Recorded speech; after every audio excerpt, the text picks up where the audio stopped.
ఇదే నా పల్లెటూరు, ఇదే నా తల్లిగారు, మా ఊరి పాడి పంట రాములోరి దీవెనంట.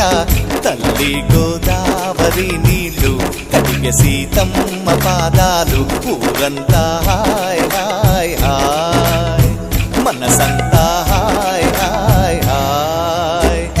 ఇదే నా పల్లెటూరు, ఇదే నా తల్లిగారు, మా ఊరి పాడి పంట రాములోరి దీవెనంట.